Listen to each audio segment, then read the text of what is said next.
Hey guys, आज हम पढ़ेंगे द हिंट और टोल से कुछ वोकैब्स जो कि आपके जितने भी कॉम्पिटिटिव एग्जाम्स हैं, bank, SSC, UPSC, state banks, इन सब के लिए बहुत ज़रूरी है. It is nothing just a 5 to 10 minute quick revision. You must take 5 minutes. Okay, so to begin with the word parody. Parody का मतलब होता है नकल करना, स्पेशली किसी ऐसी चीज़ को इमिटेट करना जैसे सिंगिंग है, एनीथिंग, उसे थोड़ा फन वे में बताना, तो उसे कहते हैं पैरोडी.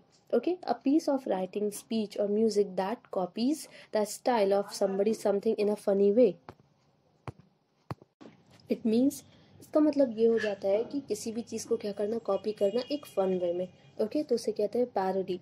लैम्पून एंड स्पूफ इसके सिनोनिम्स है. नेक्स्ट, कॉन्सिलेटरी. कॉन्सिलेटरी का मतलब होता है समझौतेकारी. जैसे अगर हम बात करते हैं कभी कभी कि ये स्पीच जो थी वो काफ़ी कॉन्सिलेटरी थी, यानी कि या फिर जो स्पीच का जो भी जेस्चर था काफ़ी ज़्यादा कॉन्सिलेटरी था, यानी कि समझौते से भरा था. यानी कि पहले किसी में अगर आर्ग्यूमेंट हुआ है तो ये कोशिश करना कि उसमें क्या हो जाए, सुलह हो जाए. ओके, रिकॉन्सिलेशन आप कह सकते हो. Okay, that tries to end an argument और डिसएग्रीमेंट, यानी कि एक ऐसी कोशिश करना जिससे क्या हो कि आर्ग्यूमेंट हो या डिसएग्रीमेंट जो है वो ख़त्म हो जाए, उसे कहते हैं कॉन्सिलेटरी. अपीजिंग एंड प्लेसिटिंग इसकी सिनोनिम्स है.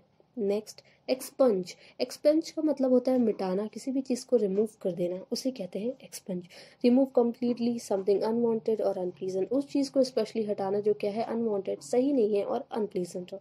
ओके, इरेज एंड डिलीट इसके सिनोनिम्स है. नेक्स्ट, विट्यूपेरेटिव.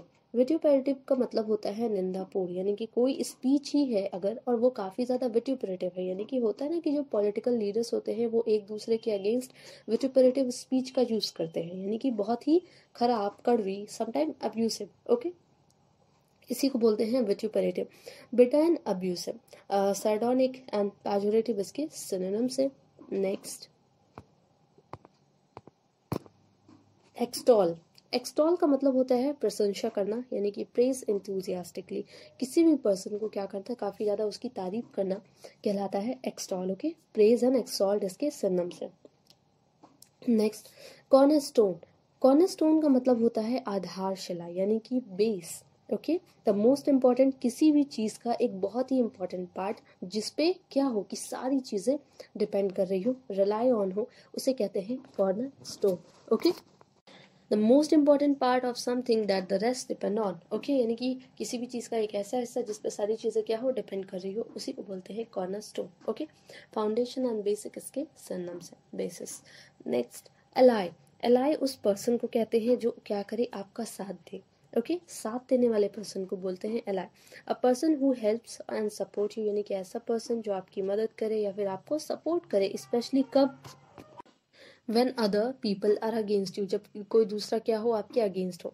तो एसोसिएट एंड कोलीग्स इसके सिनोनिम्स है.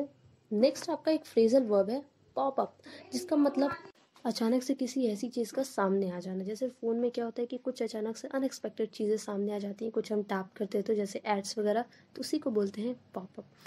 नेक्स्ट एंड लास्ट आपका एक ईडियम है इन द सैडल. इसका मतलब ये होना कि एक ऐसी पोजीशन में होना जिसमें सारा कंट्रोल और सारी रिस्पॉन्सिबिलिटी आपके हाथ में हो. Okay, thank you.